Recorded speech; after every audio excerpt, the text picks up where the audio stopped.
नमस्कार गाइस, आप देख रहे हैं माइप जो यूट्यूब चैनल को। आज की वीडियो में हम लोग देखने जा रहे हैं तो जूलॉजी पार्ट 2 का सिलेबस क्या है। सारे सिलेबस हम लोग एक एक करके अच्छे से देखेंगे और जानेंगे कि कहाँ से पढ़ाई करनी है। स्टडी मटेरियल भी देखेंगे, कहाँ से आपको कौन सी किताब फॉलो करनी है, सारी चीज़ें हम लोग करेंगे। फिलहाल मैंने एक वीडियो बनाई थी एग्ज़ाम की तैयारी कैसे करें बचे दिनों में, तो वो वीडियो ज़रूर देख लीजिएगा, काफ़ी हेल्पफुल आपको होगा, एग्ज़ाम में मदद देगा। तो चलिए हम लोग वीडियो को स्टार्ट करते हैं। जूलॉजी का सिलेबस, ये मेरा टेलीग्राम ग्रुप है, आप यहाँ पर आकर के डाउनलोड कर लीजिएगा सिलेबस। तो यहाँ पर सर्च बार में हम लोग जूलॉजी सर्च करते हैं, ये रहा। तो इस पर हम लोग क्लिक करते हैं।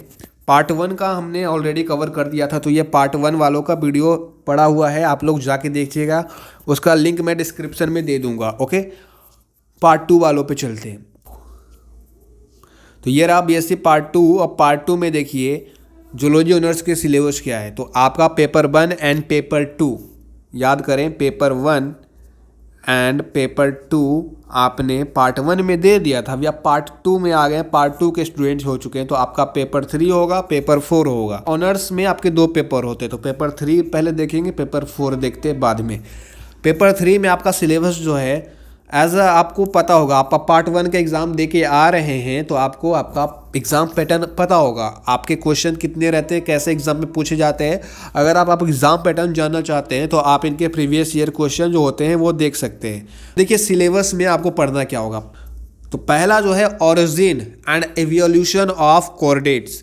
कोऑर्डिनेट्स के बारे में आपको पढ़ना होता है पार्ट 2 में। पार्ट 1 में आपको नॉन कोऑर्डिनेट्स के बारे में पढ़ना था, यानी इनवर्टिब्रेट्स के बारे में। लेकिन पार्ट 2 में ठीक उसका उलट हम लोग कोऑर्डिनेट्स के बारे में पढ़ते हैं। अब कोऑर्डिनेट्स धरती पे आते कैसे हैं, ओरिजिन इनका कैसे होता है, उत्पत्ति कैसे होता है, और इवोल्यूशन कैसे कैसे इवोल्यूशन होता है, तो वो यहाँ पर इवोल्यूशन और ओरिजिन पढ़ना रहता है कोऑर्डिनेट्स का। दूसरा है general characters and classification of coordinates. Coordinates के बारे में अगर आपने ओरिजिन एंड इवोल्यूशन पढ़ लिया है तो इसके बाद इनका जो जनरल कैरेक्टर्स है, इनका जो क्लासिफिकेशंस है, वो सारी चीज़ें पढ़िएगा। मतलब जितने भी टॉपिक्स आप देखेंगे ना, कोऑर्डिनेट्स से रिलेटेड मिलेगा। कोऑर्डिनेट्स को आपको डीपली पढ़ना होता है पार्ट 2 में। जनरल कैरेक्टर क्लासिफिकेशन आपको पढ़ना है, और कोऑर्डिनेट्स में आपको जो मेन है, protochordates, cyclostomata, pisces, amphibia, reptilia, aves, mammalia, ये सारे के सारे कोऑर्डिनेट्स हैं, कोऑर्डिनेट्स के एग्जांपल है, ये सारे को आपको पढ़ना है। थर्ड में देखिए, थर्ड जो दिया गया डिटेल में दिया गया, स्टडिंग ऑफ फॉलोइंग टाइप्स। इतने सारे टाइप्स हैं, आपको पढ़ने पड़ेंगे। पहला है यूरो कोऑर्डिनेट्स, ये भी एक तरह का कोऑर्डिनेटा है। सिफेलो कोऑर्डिनेट्स, साइक्लोस्टोमाटा, इस तरह के टॉपिक्स है। Fishes, amphibia, reptilia, Aves and Mammalia. Mammalia में हम लोग आते हैं, इंसान, हम लोग मैमल्स हैं। तो ये सारी चीज़ें आपको पढ़नी है। अब देखिए यूरोकोडाटा है, तो यूरोकोडाटा का जनरल कैरेक्टर्स आप लोग पढ़ लीजिएगा, इनके क्लासिफिकेशन यूरोकोडाटा का पढ़ लीजिएगा अप टू ऑर्डर, एंड उसके बाद general organisation and life cycle of herdmania. Urochordata में, यूरोकोडाटा का एग्जाम्पल होता है हर्डिमिनिया, एक जानवर है। इस हर्डिमिनिया को आपको डिटेल में पढ़ना होता है। हर्डिमिनिया के एक एक चीज़ आपको पता होनी चाहिए, एग्जाम में हर्डिमिनिया से क्वेश्चन बनता है। तो यूरोकोडाटा के बारे में तो आपको पढ़ना ही पढ़ना है। इसके जनरल कैरेक्टर्स, क्लासिफिकेशंस एंड इसके एग्जाम्पल्स तो आपको पढ़ने ही पढ़ने हैं। साथ ही साथ यूरोकोडाटा का जो हर्डिमिनिया एग्जाम्पल होता है, सी स्कॉट्स, इसके बारे में डिटेल में पढ़ना है। सेम सिमिलर यहाँ पर भी है। सिफेलोकोडाटा के बारे में डिटेल से पढ़ लीजिएगा, जनरल कैरेक्टर, क्लासिफिकेशन, ये खत्म कर लेते हैं। तो सिफेलोकोडाटा का एक एग्जाम्पल होता है एम्फियोक्सस।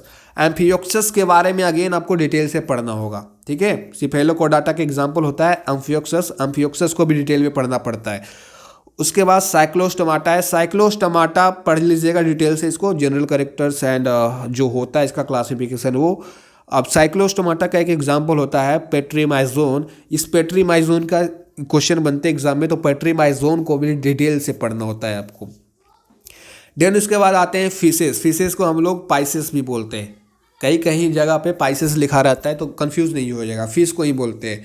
तो फिश में भी, फिश के बारे में आपको, पाइसेस के बारे में जनरल कैरेक्टर्स पढ़ने हैं, इनके क्लासिफिकेशंस पढ़ने हैं, ये पढ़ लेते हैं। उसके बाद ये जो इनका नाम दिया गया है, इनके एग्जाम्पल लेवियो, अस्कोलिडोन, जो भी इनका नाम है, अस्कोलिडोन, और distribution and general organisation and affinities of dipnoi accessory respiratory organs of the fishes. तो ये आपको पढ़ लेंगे डिटेल में। उसके बाद इनके बारे में भी डिटेल में पढ़ लीजिएगा, वही लिखा गया है।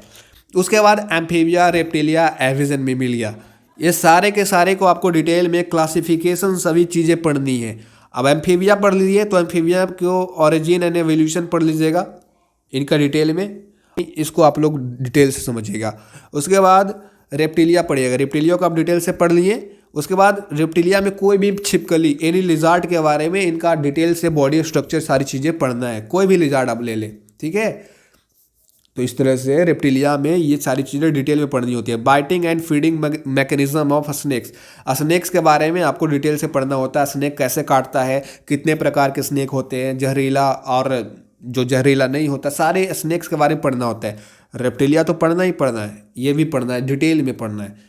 उसके बाद एविस जो पक्षी होती है, पक्षी में ये इसके बारे में डिटेल से पढ़ लिए, फिर इनके बारे में भी डिटेल से पढ़ना होगा। ओरिजिन कैसे हुआ वर्ड्स का, फाइट एडेप्शन कैसे है, फ्लाइट मतलब उड़ने का एडेप्टेशन पक्षी में कैसे आता है, ये भी डिटेल में पढ़ना होता है। क्योंकि आप ग्रेजुएशन के स्टूडेंट हैं तो आपको डिटेल में ही पढ़ना पड़ेगा, 12th के स्टूडेंट नहीं है। ओरिजिन ऑफ वर्ड्स और कोलुम्बा, ठीक है। मैमल्स के बारे में डिटेल से पढ़ लिए, क्लासिफिकेशन कर लिए। देन आइएगा इधर characters and distribution of prototheria, metatheria, क्या नाम लिखा है यार, मेटाथेरिया, जो भी है आप लोग ध्यान से देख लीजिएगा। मैमल्स को पढ़ने के बाद इनको डिटेल में पढ़ लीजिएगा, दोनों का दोनों। उसके बाद जनरल ऑर्गेनाइजेशन ऑफ प्राइमेट्स को भी आप लोग डिटेल से पढ़ना है। तो इन तीनों को डिटेल से पढ़ना है, ओके। ये हुआ पेपर 1 का लेखा जोखा। पेपर 4 का आप देखते हैं, कंपैरेटिव एनाटॉमी, एम्ब्रायोलॉजी, बस 2 ही आपको पढ़ना है। कंपैरेटिव एनाटॉमी में जितने भी लिखे गए हैं, एक भी क्वेश्चन मतलब एक भी टॉपिक्स नहीं छोड़ के जाना, नहीं तो फंस जाओगे भाई। जैसे कि हर साल हार्ट से क्वेश्चन बन ही जाता है, ये जो देख रहे हैं integuments, it derivatives and functions, ये इसके क्वेश्चन बन ही जाता है। उसके बाद गैस्ट्रो इंटेस्टाइनल ट्रैक्ट, जो डाइजेस्टिव सिस्टम होते हैं एनिमल्स में, ये पढ़ने होते हैं डिटेल्स में। रिस्पायरेटरी सिस्टम जो होता है एनिमल्स में, ये पढ़ने होते हैं डिटेल्स में। जो हार्ट होता है, एरोटिक आर्कस होते हैं, ठीक है, वो पढ़ने होते हैं आपको डिटेल में। ब्रेन पढ़ना होता है डिटेल में। Evolution and fate of kidney, urogenital ducts, gonads वगैरह जो होते हैं डिटेल में पढ़ने होते हैं। Evolution of chondrosplanchnocranium and osteocranium, ये सारे हेड के रीजन्स होते हैं। तो ये सारी चीज़ आपको पढ़नी होती है, सारे के सारे टॉपिक इंपॉर्टेंट हो। कंपैरेटिव एनाटॉमी पढ़ लेते हैं। फिर एम्ब्रायोलॉजी सबसे इजी होता है क्योंकि आपने 12th में पढ़ रखा होता है, थोड़ा डिटेल में पढ़ना होता है तो कॉन्सेप्ट पहले से क्लियर होते हैं। गैमेटोजेनेसिस आपको पढ़नी होती है, फर्टिलाइजेशन आपको पढ़नी होती है, parthenogenesis, types of vertebrates, eggs, cleavages, patterns, ये सारी चीज़ें पढ़ लीजिएगा। आप लोग देख लीजिए, आपको पता होगा। Organogenesis of heart, brain and I of चिक एम्ब्रायो, ये भी आई टॉपिक होता है, चिक एम्ब्रायो, ठीक है, हर साल देखते हैं इससे क्वेश्चन। तो इस तरह से आपके हैं, देख लीजिएगा, ये डाउनलोड कर लीजिएगा सिलेबस। उसके बाद आपको प्रैक्टिकल होगा। प्रैक्टिकल टोटल 50 मार्क्स का होता है, क्योंकि आपके एग्जाम जो दोनों पेपर होगा 75-75 मार्क्स का होगा, तो हो जाता है 150 मार्क्स का। 150 मार्क्स का आपका थियोरी एग्जाम हो गया, ठीक है। 75 मार्क्स पहले पेपर का, 75 मार्क्स दूसरे पेपर का, दोनों मिलाइएगा 150 हो जाएगा। अब बच जाता है 150 में, 200 में बच जाता है 50। तो 50 नंबर जो आपका होगा वो प्रैक्टिकल होगा। प्रैक्टिकल के भी सिलेबस यहाँ पर दी गई है, लेकिन प्रैक्टिकल के लिए आप अपने जो प्रोफेसर हैं उनसे ज़रूर मिलिएगा। उनको क्या पसंद है, वो क्या बनवाना चाहते हैं आपसे, कौन से टॉपिक्स देते हैं, प्रोफेसर जो बोलेंगे वही बनाइएगा। प्रैक्टिकल्स में जो टॉपिक्स हैं वो भी बना सकते हैं, लेकिन जो प्रोफेसर कहेंगे उस पर ज़्यादा ध्यान देना है। सलाह दूंगा, अपने प्रोफेसर से पूछ के आप बनाइएगा आपका प्रैक्टिकल। इस तरह से आपका जूलॉजी का पार्ट 2 का है। अब बात करते हैं, अगर आपको तैयारी करनी है तो कहाँ से करेंगे। सबसे जो मेन अच्छा तरीका है, मेरे टेलीग्राम पर आप आ सके, वहाँ से जो प्रीवियस ईयर क्वेश्चन है, प्रीवियस ईयर क्वेश्चन से आप तैयारी करिए। और जो मैंने वीडियो बनाई है कैसे तैयारी करना है आपको एग्ज़ाम के लिए बचे दिनों में, वो वीडियो जरूर देख लीजिएगा, लिंक आपको डिस्क्रिप्शन में मिल जाएगा उसका। प्रीवियस ईयर क्वेश्चन पूरा रट जाइए।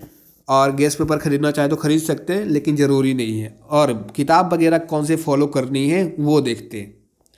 फॉर बुक्स आप इसको ले सकते हैं। देखिए पेपर 3 में आपका जो था कोडेट्स के बारे में पढ़ना था, तो कोडेट्स के लिए आप इस बुक्स को ले सकते हैं। कोतवाल का है, वर्टिब्रेट्स को ही कोडेट्स बोलते हैं। इसमें आपको सारे कंटेंट मिल जाएगी और बहुत अच्छी कंटेंट इसमें है। अब आते हैं पेपर 4 के लिए। पेपर 4 में आपको जनरल जो कंपैरेटिव एनाटॉमी था एंड एम्ब्रायोलॉजी था, उसके लिए कौन सी बुक फॉलो करनी है।